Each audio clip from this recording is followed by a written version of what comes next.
Is it that recently? Yeah. Recording in progress. Good evening. Welcome to the September 15th, 2025 meeting of the Yarmouth Board of Health. Just so you're aware, this is a hybrid meeting. So let's call to order, and we need some attendance. Let's go to it. Eric, you present? Here. Mary? Present. I'm Hillard, I'm present. Larry? Here. Charlie? Chair.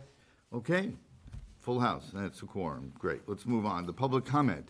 So, if anyone has something they want to bring to the attention of the board, this would be a great time.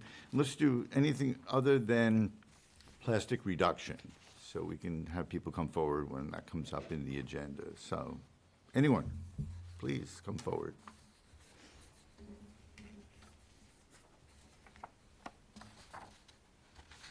Anybody waving their hand? Don't see anybody. Okay. We're up to number 4, everyone. This is a public hearing for the plastic reduction regulation. Barry, just wanted to introduce what we're doing here. Yes, sir. Thank you, Mr. Chair. So the town voted on a bylaw to reduce all plastics in town. Ban all plastics in town. And it was a very good idea, but it was not a doable ban. So town administration and town council and the select board put together a committee, plastic reduction committee, to put something feasible together that works for the business owners, the public, everybody together, that we can work toward to make a progress. We had a great board member. If we want to bring Jamie, Vera up, and Mary up, they're the president and vice chair. They're going to give us a little history and background of what the regulation's on. Yeah, I must admit that this goes back a ways. Back in 2023, this regulation started out and it was passed by the town. The select board felt it's probably too early and it involved too many things and it would be hard to enforce, and it wasn't realistic because it was going to start on January 1st, I think, 2025. Correct? Correct. Yeah. So that's why the task force got started. Right. It's yours. Okay. Well, good evening, Jamie Vieira. Welcome. It was my pleasure and privilege to serve as the chair of the task force. I'm joined with Mary Vilbon from the chamber. We were here, as you recall, several weeks before. We kind of talked through what our process was, the number of meetings that we had, the efforts that we undertook, and we put that proposed regulation in front of you for your review, although it wasn't a hearing like tonight's hearing for a possible adoption. And when we were here, we told you that it would be our next step to go to the select board, as they were our appointing authority, and we were going to give our recommendation to them that we proceed in the manner that I outlined to you. And last week, all five of them agreed to follow through with that process, which brings us back here tonight to this public hearing where hopefully there'd be a positive vote to adopt the regulation. I can go through the chapter and verse, but the long and the short of it, as I said before, we think that this is a better alternative to meet the objective of plastic reduction. It has not a total ban. It has a reduction, in fact, elimination as its final objective, but it gets there, and I think a more, I'll call, fair and balanced approach, giving businesses and those who may be aggrieved the opportunity to either seek a waiver or a variance from those provisions because of the bases that are spelled out in that regulation there. So it is not a free pass by any sort. It does give businesses time to come into compliance. You can work through your inventory. You've got to make good faith efforts to comply. And if you can meet the criteria, the health agent can grant you that relief, or can certainly then directly refer it back to this board for purposes of that relief. So we think that this task force, we worked collaboratively with the members of the business community, municipal officials, et cetera, and have come up with, I think, is a fair and workable solution to meet this important objective. So I'll leave it at that. That was clear. I'm just going to ask one question, which I asked last time, and that's for the people who haven't listened to you before, like at our last meeting, the difference among a waiver, relief, and a variance. What especially for the business owners. So the difference essentially is, and I'll go back to, we learned through this task force, there's 7 different types of plastics. And not all plastics are created equal. Apparently, there are some that are far more egregious, for lack of a better word, than others. I don't remember the numbers. There's 1 through 7, and it's not like 1 is better and 7's the worst. It's speckled all over. The bylaw spells out a process where for certain types of less offensive, I'll call it plastics, you can go directly to the health agent to get a waiver if you can meet the requirements of what the bylaw says. For those types of plastics that are more impactful, those would require going to the health agent or directly to this board to get a variance, because we're talking about a product that is a little more harmful, little less to break down. It's got more of an impact, and so we made kind of a 2-tiered approach where you can get a waiver for things that are not as offensive. You'd have to go to a little bit higher standard to get things that are more offensive. In either case, you start with the health agent and can come to the board if necessary to get that relief. One of the things we thought was important is that your agenda wouldn't be filled with hundreds of requests for either waivers or variances in the first instance. So we think that the health agent understands that discrepancy as to why one form of relief, it seems the same, but it's intentional to deal with different types of plastics. It's clear. Thanks. That makes sense. Yeah. Amy, can you list some of the reasons that people might request a waiver? So a business, food establishment, can request a waiver for any of the following reasons. Number 1 would be no suitable alternative exists. 2, supply chain issues are affecting alternative product availability. 3rd, the use of the suitable alternative would create undue financial hardship. Or 4, public health protection / food safety best practices and standards. Jamie, could you expand on number 4 for me, please? Public health protection, food safety best practices and standards. One of the things we learned throughout the time as our task force got together is there are some businesses that use plastics not because they're in favor of plastics. They use them because it is actually the best type of product to preserve food and reduce bacteria and reduce harmful impacts of food spoilage, et cetera. So there are businesses that use plastic because it actually provides for public health and safety because the food lasts longer. It will, you're not going to have food spoilage or waste. All right, we didn't want to trade off one thing for another. And so food safety best practices just goes along the same thing, from using plastic gloves to the type of plastic containers to the things that things are dispensed in. If there is a public health protection or food safety best practice, you can get a waiver or you could get a variance even. That's built into that standard as well.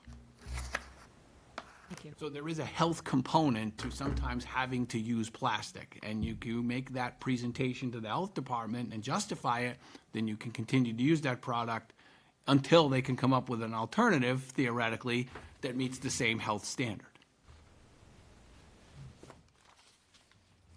So, board members. Questions? Mary, do you have anything to add, or what was your opinion on this? No, so the chamber actually is very grateful for Jamie to be the chair of the task force. The chamber was actually approached by the original petitioner quite some time ago in bringing her concerns to us. So that's how the chamber really got involved in this process. And Jamie happens to be the chair of what we call the Yarmouth Community Partnership, where we deal with issues like this. We try to investigate them and see how we can help the business community. So we're extremely supportive of this. We had 2 business owners, Mike Davis from Bagels and Beyond on the task force, and Aidan Delaney from the Skipper Chowder House. And they were very helpful because they were able to provide exact examples of how their business would be impacted or how there was no alternatives for them. And I'd like to also recognize Stop and Shop. They really came to the table and brought us the actual items that they would no longer be able to use, and brought some things to our attention where there were health factors that were involved. So we did a great job educating ourselves. We took the time looking at Falmouth's policy that they had put in place and many other communities. So I really feel like we did a thorough job. And I think this gives a great alternative for the town to be able to implement it and allow the businesses to gradually reduce the use of plastics, which is what we're all trying to do. Jamie, Mary, I have a question for you. If, for some reason, this regulation doesn't go through tonight, and we have to stick with the ban that's on, Stop and Shop, for instance, how much of their product would they be losing for available to the public? My recollection is it's between like 30 and 35%. 30 to 35% of their products they're going to lose off their shelves if the original ban stays? Consumer would not be able to purchase those products at a Yarmouth Stop and Shop or a Star Market for lack, I mean, they would be under the same type of problem. So yeah, 30 to 35%, which is impactful, Thank you. no matter how you cut it. So are there any other hardships that would be a result of this ruling to the businesses in Yarmouth? No, I think, like I said, I think we've done a very good job in looking at every scenario that we possibly could, and with the businesses that we've spoken to. And it's taken months to go through this process to make sure. And like I said, I think Falmouth was very helpful with their process that they had gone through. So we used them as an example and then worked with Barry and the staff to see what could be possible here in Yarmouth. So, It will have some impact, oh, absolutely. Sure. but, And it'll take education to the community too, so that they understand some of the changes that are being made and to the businesses. Sure. Barry, do you have any input on, what are your thoughts on this? It's going to be a lot of education for the health department. We're working directly with the IT department for all of our social media, for all of our outposts, to be able to educate. We're not here to make money off this and to start crushing hopes and dreams. We want to educate the community, educate the business owners. It's first offense is a verbal, second is a written, then we can move into monetary. But we're giving, like Jamie said, we're going to be giving businesses ample time to reduce down their inventory. We're just going to kind of take it, make them leave hundreds of dollars worth of product on the shelves. We're going to work with them. We're all human.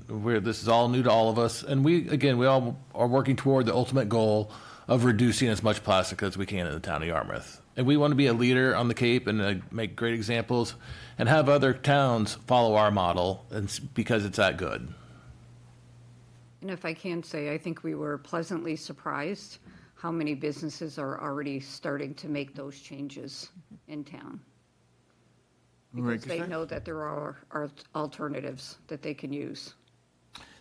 That was sort of my only concern is I thought I'd walk in here and the place would be packed, and it's not with business owners. I hope that the business owners are up to date what's going on. It's a big deal, and it's October next month. We're getting there. We did all we could. Our meetings were public. They're available online if you wanted to see them. This is our second public meeting here. This is now a public hearing. Last week we were before the select board. So, and as Barry pointed out, there's going to be a concentrated effort on the website and other mediums to get information out to the business community. So we've been as transparent as possible of what is, if you vote this, what it is that they're going to have to do. Are they getting hard copies of all the business owners of the regulation, assuming it passes tonight? We hadn't discussed how we were going to disseminate it. We were going to not put the cart before the horse. We were going to kind of wait and see that it got approved and then work with the health department to see how the town thought it was best to get it out to the businesses. The task force, we've kind of come to an end, so to speak. Our job was to make a recommendation, bring it forward. We're certainly happy to stay engaged and help the health department, but we're going to leave that decision to the IT and communications department is how they feel best to disseminate the information. It's going to start electronically on the website and social media. If someone wants an email, I'm sure they could send it to us. If we think that it requires, I would recommend we hand it out to every business owner in town that could be affected, but that's not my call.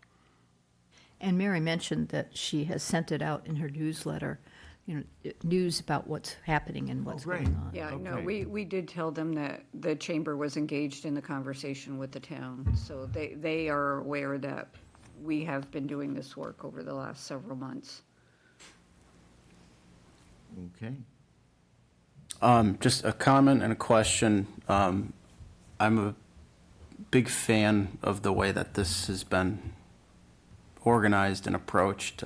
We're 5 members of the public here who are not experts in all fields of public health, so I commend your group for taking that initiative and really getting educated and working with business owners. I think that's really important, and as we deal with other issues here, I think this almost sets a little bit of a standard for how certain issues could potentially be approached.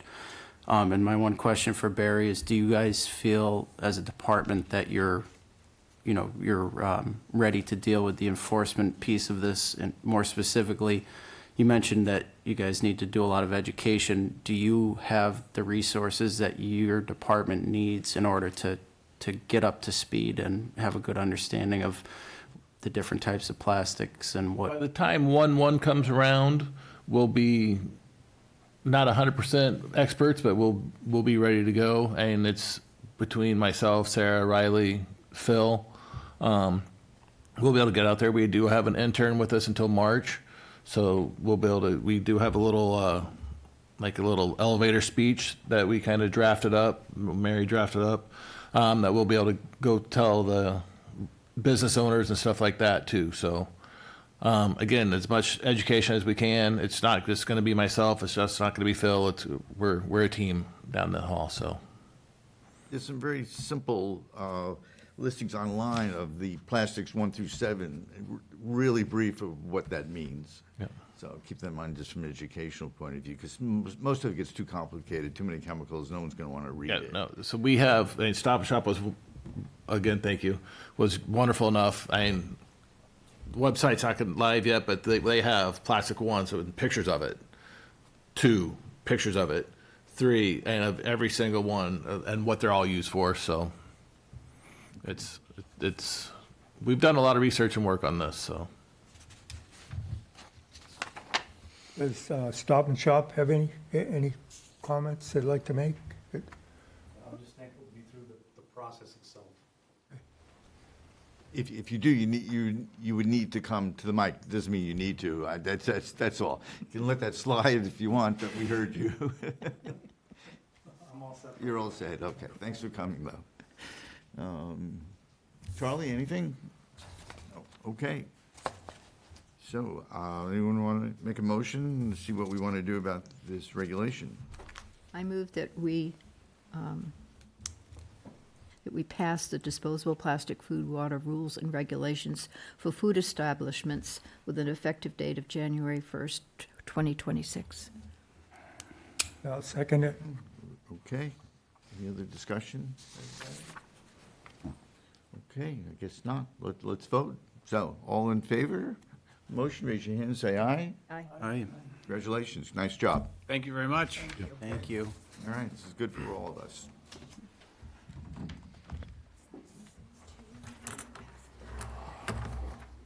Okay, number 5 here is Cape Cod Farms retail tobacco violation is next up. Barry, once again, if you just kind of introduce this. Yes, Bob Klett got a call about Cape Cod Farms on Route 28 selling products that are banned in town. An inspection was completed and done. It was coming to find out that they were selling Newport cigarettes, which is a menthol flavor cigarette, which clearly states under definitions, under the characterizing flavor, it is menthol is highlighted as one of the flavors. It is their second offense, $2,000 fine, and it's up to 7-day suspension of their tobacco license. That suspension is at the board's call. Okay, thank you. Okay, welcome. Just introduce yourselves for the record. Thank you. So my name is Girish Prajapati. This is Manny. Becher Bepatel. Okay, great, thank you. Any comments? I mean, we're talking about a lot of money here, a second violation. Anything you'd like to say? This is your opportunity.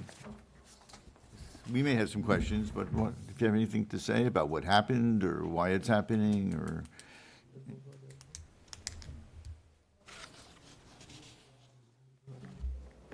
Nothing to say, whatever. Okay, board members, questions, thoughts? This is the second violation. I remember seeing representatives of this company here in November. So what happened? I mean, did nothing get tightened up so that this kind of thing wouldn't happen? Or what's been going on with this? So, એના પૂછો કે શું કર્યું નહીં November પછી તો જવાબ બોલો એનો નવેમ્બર વિતરણ તમારા તો અમારો પર્સનલ યુઝ માટે લાયેલા અમે So, like the Newports, we are talking about what we got there. So, it's for personal use. It's not for purchase there. I'm sorry, would you say that again? I missed it. So, the tobacco which we got violation on, it's for personal use, not for purchase. Personal use of, whose personal use? So, he used for the personal use. We just have a picture here. I don't know if you've seen what the board received. No, yeah, we are seeing the same thing, but it's not for purchase.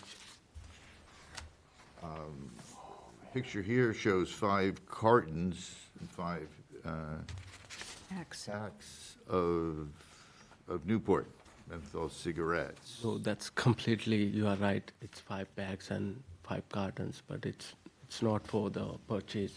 Why was it in the store?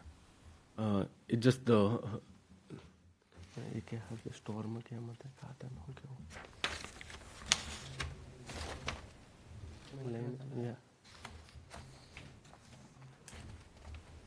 So it's because we get it from different place, and that's the day like we got it, and suddenly that these things happen. It's not intent to sell on the same day.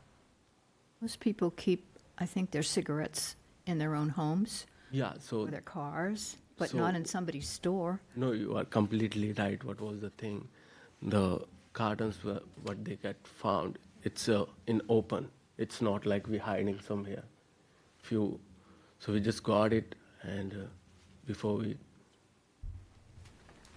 Anyone from the public coming in would think that were for sale because it's displayed just like your other products. No, it's not on the display. It's in the back there. Oh, in the but back. it's open. It's not like hiding by the. Yeah, it's in the storeroom, like I would say, and. This is in the storeroom, this picture?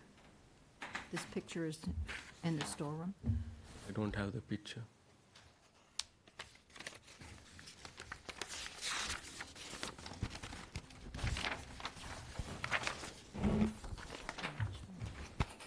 You have the picture up there, Riley?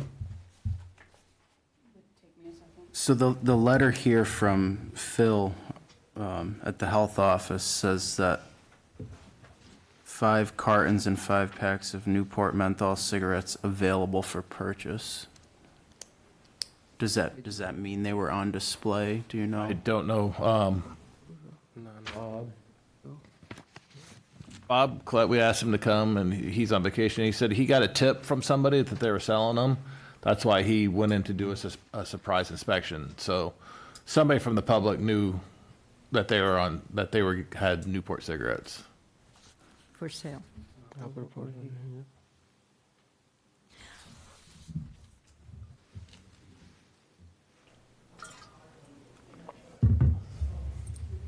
Seems to me that's a pretty careless thing to do since you just had No. an offense in November, to have cigarettes around that were not allowed in this town or state with the menthol flavoring. No, that's Certainly you know that. No, that's completely right. Like Yeah. you are saying. I could understand maybe if it was a vape product that fell underneath the flavor or not flavored, That's a little easier, right? kind of a borderline, and just salesperson or distributor snuck it in there, but this is blatant. Yep. Agree. It's with a name we're all familiar with, because sometimes the names do get tricky of what's flavored, what's not. This Newport menthol has been probably 50s, at least 60s, I know. Not a new product. So Barry, it's irrefutable that this happened? Oh, yeah, Bob Kleff, the county tobacco commissioner, got a call and went in and did a surprise inspection and I found read it. that, yeah. So whether they're for sale or not, they were there on, They're on display. I don't know if they're on display, but they're, On the premises. on the premises, so.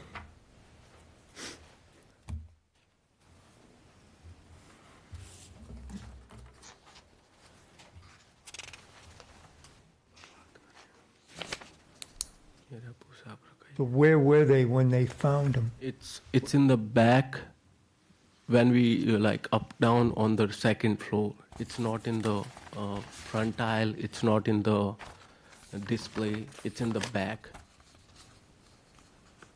And it's open. It's not Does like that work? hiding. We are not hiding from anyone. If you talk to the Bob Collect, it's in open. 5 cartons were placed on the stairs. If I upstairs from the first floor to second floor, it's on the stairs. We just put it. So how did he see these? How did he see this? Or take the he picture? walked down by the stairs. He wanted to look upstairs, so I said, yeah, you can go through. What's upstairs? There's a like storeroom kind of stuff. We can put our stuff. How long Why would they have been on the stairs? So what was the thing at that day? He got the cartons, and he's using for personal use. That day he got from the state. So Five cartons? 5 cartons. Yeah, he stocked it up for. He's not gonna go for again and again. He's stock it up, and he uses for his personal use. That's all it's here for. Because he bought them out of state. Yeah. Yeah. It's not available here. That's why. The regulation isn't new. No, that's And complete. on page 7, Yeah. which I'm not sure you have it in front of you or not, Yeah. letter H. And Yeah, that- hold, keep, sell.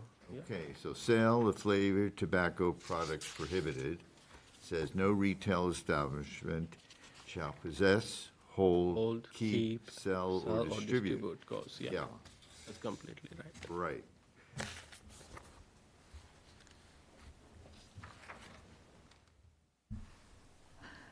So it's more than just sell. It's, or distribute. It's also just to have it on the premises, as you point out, premises. Charlie? Any thoughts on this? It's a big deal for a small business, so that's for sure. What were they doing there? I mean, how did they get there to start with? Sorry? How did the cat and the cigarettes get on the stairs to start with? So he has to do some work. So he was like on the way, and suddenly he got a call from his wife. He said he need his wife to the hospital. So he was on the way. So rather than taking home, he was at the store. So he put the cartons at the store and went to the hospital. So that's the main scenario that happened, and Where were they supposed to be going? it should be at the home for the smoking.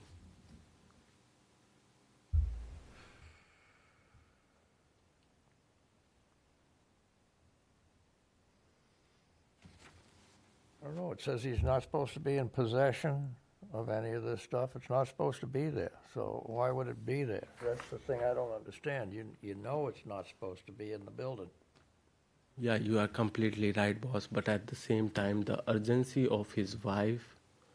But he Wouldn't matter. stopped, it wasn't that urgent if he stopped to put the tobacco that he had in his car in the store and then went to the No, hospital. that's completely right. But at the moment of urgency, like there's no way like person can think about that and that. That's I don't have the answer for that thing because at that moment he's thinking what he's thinking. I think we have an answer. I think it's pretty clear. Yeah, I think unfortunately, whether they're there for personal use or not, it creates the appearance that they're being offered for retail because somebody saw them and was under the impression that they were being sold or made available, whether they were on display or not. Right, the public wouldn't see it. Right, but Right, so you'd have to know, I guess. right, so somebody gave a tip.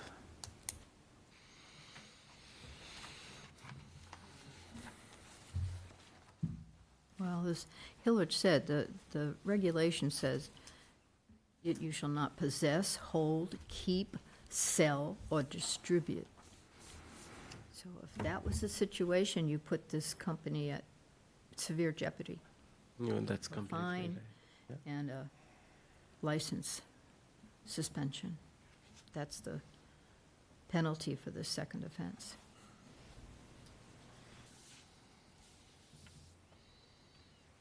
I mean, all we can go on is the product was on the premises and shouldn't have been. Right. That's the reality here.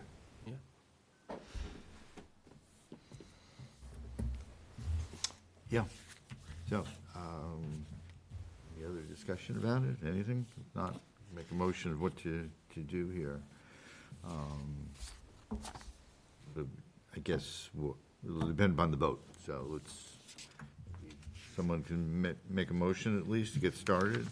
We can make a decision.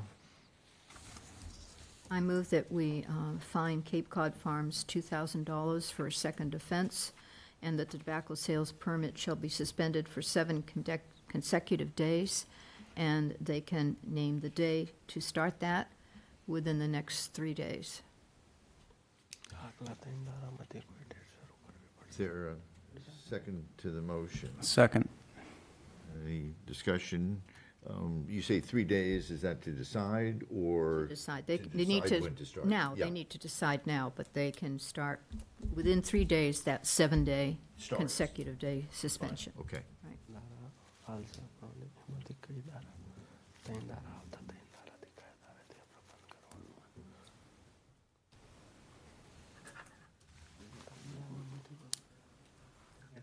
Next Monday, Well, we don't have any further discussion, so, So we're gonna put, okay? Yeah, all right. So, all in favor of the motion, just raise your hand and say aye. Aye. Okay, so the motion passes. So, just make sure, there's a $2,000 fee, penalty, okay? Has that been paid or not? No. we got the check. Okay. Not until You Yeah, so, looks like then we need to process that with you. And we also need to know when the 7-day suspension will start. It has to be within the next 3 days, so So you just we're need to, gonna- what we're day gonna- do you want to start? We're gonna put on your side whenever you said by tomorrow or by 2 days. You want it to start tomorrow? Not by tomorrow or Budhwar? Yeah, Wednesday, It's Wednesday? yeah, So you'll have all products off the shelf, all tobacco of the sales, off the shelves, out of sight, not on the stairs. yeah, I'll be, It I'll can be be- by, I'll be by Wednesday morning. yeah, sure. So, the legal products just have to be stored elsewhere Yeah. on the property, that don't have to leave the property, okay? But Is it- the illegal products should be gone. Oh, by now, I would hope Already. they. Bob took them. Do you have any questions? Just make sure you're clear on this. Yeah, we are clear on this. Yeah. We're gonna be Okay, on Wednesday from the onwards, yeah. okay? Just don't take chances like this. Yeah, okay. So, Stay on top of it, okay?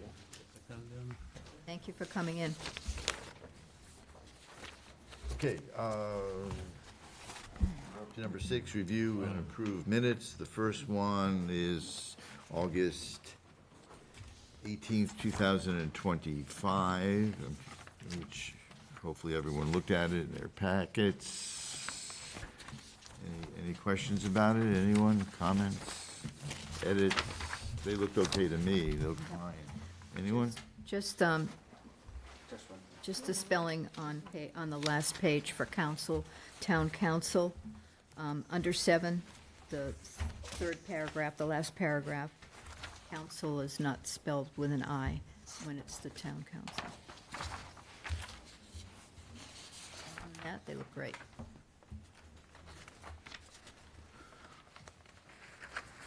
Anybody? Anything else on that? Okay.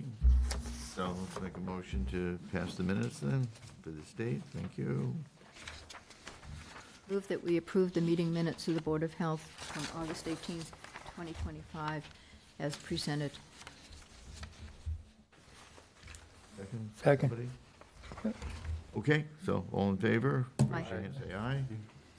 Okay, so,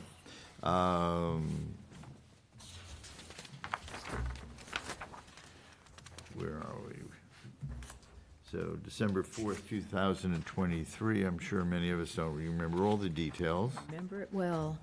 Okay, some of them, okay, very. Not surprised. Was that Rachel, the rooster, the male rooster? Yes, Rachel, the male rooster. They only come in. Yeah, that's right. It was lively. Okay. So, anybody? Anybody? Any changes? Anything? No? Okay, someone make this motion. This should be a simple motion to pass, and it's the minutes, the date. Come on, somebody, let's go. Mary, stop. I move we approve the Yarmouth Board of Health meeting minutes from December 4th, 2023. Someone second it, please? Second. Hey, we're in this. Okay, all in favor, say aye. Aye. Okay, so that passes as well.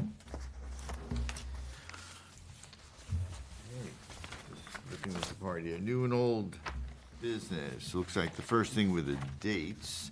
We have a sheet of dates here for our meeting schedule, as well as the filing deadlines. Our next meeting, according to this, is October 6th. Anything else on this, Mary? On the dates or a new or old General business? Of this, on the schedule here. Just take on one page at a time. Nope, I'm good with it. Great. Okay. The next thing in our packet was a zoning board of appeals hearing application. That, I think we could use an explanation. I'm not even sure what quite's going on. So I just wanted to give the board a heads up. We got a couple businesses that are switching styles. The laundromat right down here on 28, they're wanting to put in some 40B in there, some a 40B affordable housing, and switch it from the laundromat. And then J-Mart also has put an application in to upgrade their store and do some employee apartments above their units also. So, which is good. Town needs more stuff and a little facelift on 28. So. Two good things, Yep. for sure. At vertical or horizontal expansion? Vertical. It's vertical? Yeah. Okay.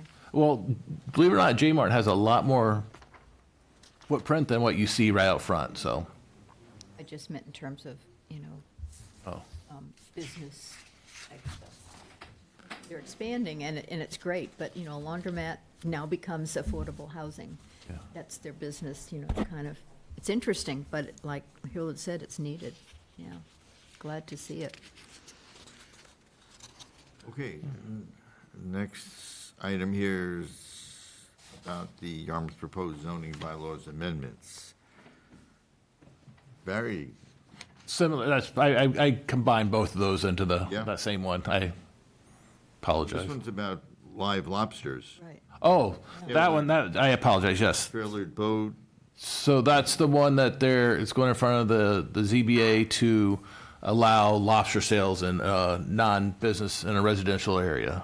I'm sure you guys have all heard about the lobster salesman and it's not zoned properly. He's been doing it right there on the corner of 28 and West Yarmouth Road all summer. There he has a petition to go back to selling that as a neighborhood, so. okay, anybody on that? It's an article on choosing a green way to rest in peace. What caught my eye was, the start of the article was really about Cape Cod, which was kind of timely. And I don't know if people took the time to read it or not, but it's kind of nice what someone was trying to accomplish for themselves of burying someone. It's out in Wellfleet, And it's in a cemetery, which is a little different than what we have worked on. I mean, I think we've been Right. pretty proactive, but we were only addressing private residence properties. We really haven't dealt with cemeteries at this point. I don't know, has Wellfleet done anything for green burials in cemeteries? Do you know? It says it's hybrid, accommodating both conventional and green burials. Yeah, So I so I- assumed that meant in They have a cemetery. regulation, then, you think? I don't know. I don't know Yeah. either. I don't know either. All of my research, I recall No, I anything don't from recall Wellfleet, so Saw anything about Wellfleet. I don't recall seeing they it. might have been working on it at the same time we were working on it, so. Could be. And I do know one person who's on a board for one of the cemeteries in town is thinking about starting to work with that and figure out what they want to do. Yep. Okay, so that's just of interest. There's a letter here to Barry. Maybe you want to tell us what. So yeah, this is a very wonderful citizen who, hi, if you're watching, thank you very much, who watches all of our meetings online and everything, and she developed cataracts recently. Couldn't see, didn't have the money to get there. And luckily enough, through one of our grants, through our human resource grants that we funded, which was, I'm pretty sure it was a sight loss service one, she was able to help afford to get her surgery done and the transportation up to Boston to have the procedure done. And she was very nice, wrote a nice little letter. We talk about a lot of bad stuff, and I just wanted to give something very nice to the board for you guys. So what we do does make a difference, whether it's always good or bad. So thank you for the letter. I appreciate it. Yep, very nice. Sure will. It's nice for her and for us also. Yeah. Some feedback, positive feedback. It's great. There's only one other item I think we're going to mention right now, and that's the open meeting law guide and educational materials packet that you gave us. Anything? Sarah, can you talk about that a little bit, please? Just briefly. It's just. That was just updated, so I'm just making sure that you all have an updated, so they go through that every 5 years or so with the state, and so that has a date, I believe, of June 2025. They just reviewed it, and so just want to make sure that that you all were aware of it. And there's training, I'm sure, that will be coming down the pipeline as well, that I'll make available via a link that you guys can all watch as well, or print out information if you need to, but just like to keep you guys all updated. I don't think there's significant changes, but they do look at it just to see, you know, especially with COVID and hybrid meetings and things like that. So those changes they try to kind of keep on top of that and how to address those, so. And it's a good reminder for us that we just trying to keep what we do public. The public is entitled to know whatever we're really doing. There's one exception maybe for an executive session, but other than that, really, everything's public, which is great. Anyone else? Any new or old business that's not in the packet? I got one. I'd like to give a big shout out to my housing department and to Riley and Sarah also. This year, as of today, we have 3,234 rental units. Of those, 2,400 are long-term rentals, 834 short-term rentals. And on the good news, and we started this process, we always said nothing was perfect. We only have 35 units that are outstanding. That's less than 1%. It's Riley, Heather, Deb, Great. Brian. They're doing a great job. They work together as a unit to get this. And what a lot of those 35 are new owners. People have bought new houses and don't realize that they need a rental or aren't even renting anymore. So that number could be even smaller. And that 3,200 number is a little over 100 more than we were this time last year. So we're finding some and making money for the town. How many did you say were long-term? 2,400.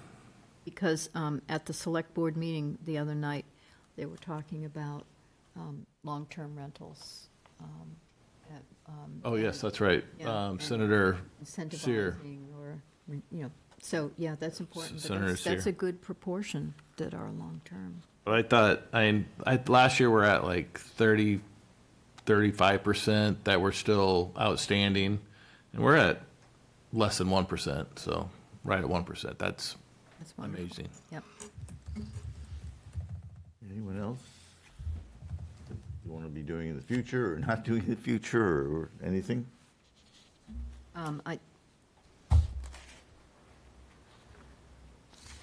Well, we understand what the process is now for the regulation, Which regulation? the plastic reduction regulation, okay. The intent is to have this replace the bylaw, and that is going to be on the warrant for the November 18th town meeting. So anyone, if you can be there to support that, then that will go away and this will be in its place. And this is the workable solution to work toward reducing and eventually eliminating as much plastic as we can. Mary, you represented the board on the task force. Thank you. Yep. What was your experience working with the task force? It was great. I mean, the select board is interesting. I went to the meeting last week when it went to the select board because we had to present our work product to them because they had tasked us with it. And Bob Rittenauer, toward the end, said, you know, this is great. He said, I have some other problems I could use you to work on. I didn't put my hand up or anything. But, yeah, it was good. I mean, there was discussion. Stop and Shop was a big part of it. Thank you again. And it was very encouraging to know that everybody was like-minded in terms of understanding that petrochemical products are not good, that we don't want plastics around if we can at all avoid them, but that you have to be realistic about how you go about eliminating them because there are some valid reasons that we have them right now for the way that we eat. I was thinking back, you know, women used to make their own potato salad and their own macaroni salad, and, you know, they didn't go to the store to buy those products, but I wager most people buy those products nowadays, so. And one of the things we came across was it is a big difference between Stop and Shop and the local retailers. Local retailers, you're taking food home for that night for maybe the next day, not long term. So the health and safety isn't as much. They can get away with the bamboo and the paper products. Whereas the Stop and Shops and stuff like that, you go get your deli meat in those bags, they're microbial in there to help the products last a week or more. So that's, I didn't realize that. I thought it was just a Ziploc baggie, but it was an eye opener for everything for us, so. But everyone, you know, had the good intent to eliminate as much as we can, Yep. so, and work together very well. And again, I have 10 restaurants come and say, Barry, we can't find a replacement for this. I'm pretty sure all 10 of those restaurants and facilities have tried to find a replacement for this. Where I have one restaurant say, oh, I can't find a replacement for this. Well, your 9 other counterparts have. Let's find a solution for you and work it out. So it's going to be a lot, but it's going to be a lot of the same thing over and over. And we're going to update the list every year because we had one of the manufacturers, Cape Cod Paper Supply, came in, and he said, hey, all the time there's new products coming out that are more and more in favor of help reducing the plastics in town. So. And he said he's going to make some money off of this. We won't see any of it, but he will. It's okay. Your donation. Yeah, donation here and there. But yeah, so it's not what the original ban was for, but we will be there, and we are one of the front runners on the Cape. So I'm glad to be part of that. Anyone else? Eric, I don't mean to put you on the spot, but I really don't want to burden Mary anymore tonight. I mean, so we would need a motion for everyone to actually leave the room at some point. I can do that. Before that, just in witnessing this whole process with the plastic reduction, I would love to see a collaborative effort similar to that in terms of pesticide reduction, but I think we've learned in reading that our hands are tied a little bit at this point in time because the state, through the Department of Agriculture, has their own task force, a pesticide board, and they are the sole authority for regulation of pesticide application and determining how those products are applied and what products are applied. I think the only thing that's really in our purview is related to what goes down on town property.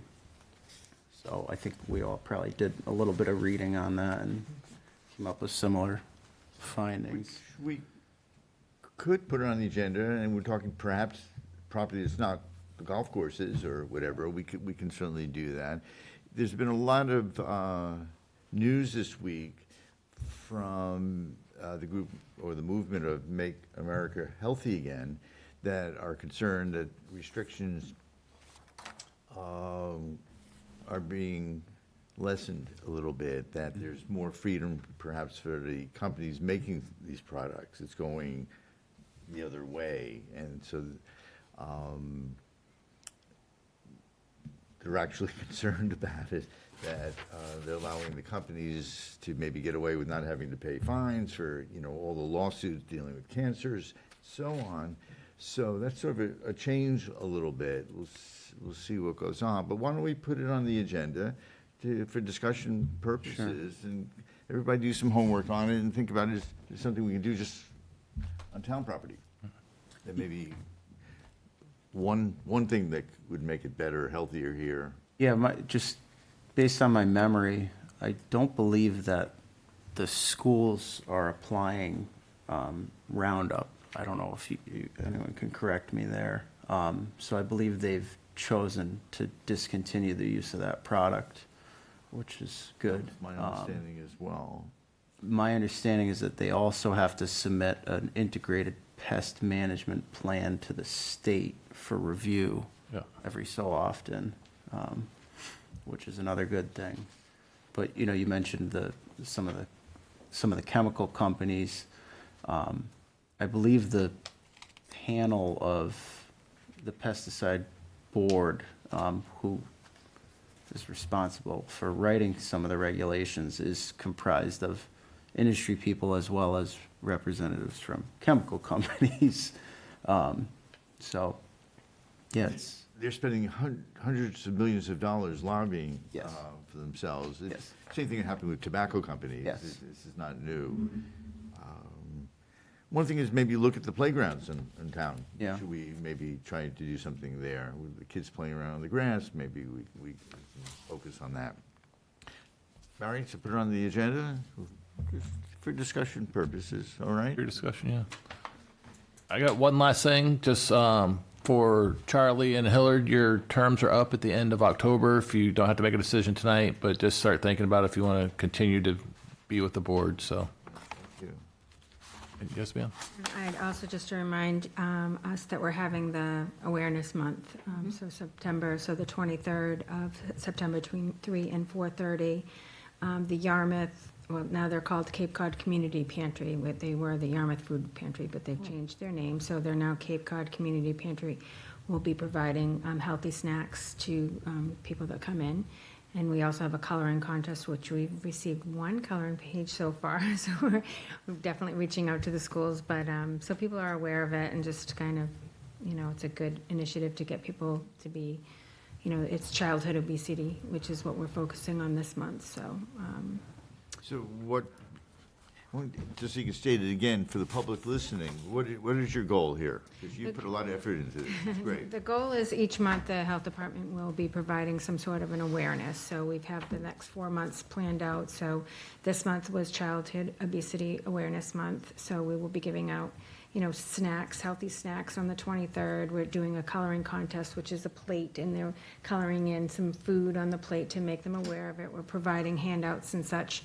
Next month will be breast cancer awareness, and then November is diabetes, and then December will be an angel tree, something similar to that, where people, so it's just to bring awareness each month to something that, is a good health, related type of event, so that people get resources here on Cape as well, because I don't think, like, when we had the vet guy come, it was amazing. Like, I don't think a lot of people knew that we had those resources here on Cape Cod. So it's just to bring awareness that there are resources here on Cape Cod for people to, utilize if they can, so.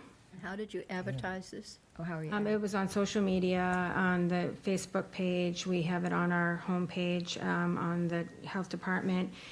We have flyers posted about town hall. We're giving out free crayons. We have a limited amount, and just kind of word of mouth and things. So we'll. Cape Cod Pantry, did they Cape Cod Pantry, advertise it also? they're advertising as well, on her page as well. So, and each month, we're hoping, we're kind of at the end of it, we'll do kind of a survey and see assessment of how it works, and so that hopefully next year we can do better and just keep this up, because it's something, I think it's a good resource for us, not only, to just make people aware of different things, so. And it's a positive face for the health department in the Correct, community. yeah, to get people to come in even, just even to come in and to come into town hall, and here's a flyer on something, or here's some information, and hey, how you doing? We talked to you on the phone about 50 times, but nice to meet you. And the kids come in. I missed the little girl that came to drop off her. Riley was here, so it was very cute. It's timely as the prices are going up for food. We go to the stores, and the less expensive food really has much higher caloric levels to it, a lot of calories. Yeah. Less expensive All the food. talk about processed foods too now finally of coming into the public's eye, I hope, with obesity and causes of that. I'm curious, Cape Cod, Cape Cod Family Pantry, or Cape Cod Pantry, which is it? It's Cape Cod, I'm sorry, I just closed it, but Cape Cod, no, I missed it, sorry. So did they, are they joining with any of the other pantries on the Cape? I think when she came in, actually, for the grant, she actually mentioned that it. meeting? Okay, I'm sorry. So she mentioned that because they don't only just serve, they don't want to just make It's it not just just Yarmouth. Yarmouth. Correct, yes. So they changed their name to accommodate Cape Cod. And that makes sense because, right, when the other towns, they don't have their town name in the pantry. Correct, Yeah. correct. So, good. I'm glad at least for that reason they're doing that. Gives them more buying power. What? If they all combine, that gives them more buying power. Absolutely. That's why I wondered if maybe they, especially now, if they were thinking about that. Correct. Because the big food pantry in Boston that they get their meats from and all, that's in trouble too in terms of funding. Yes, So, yes.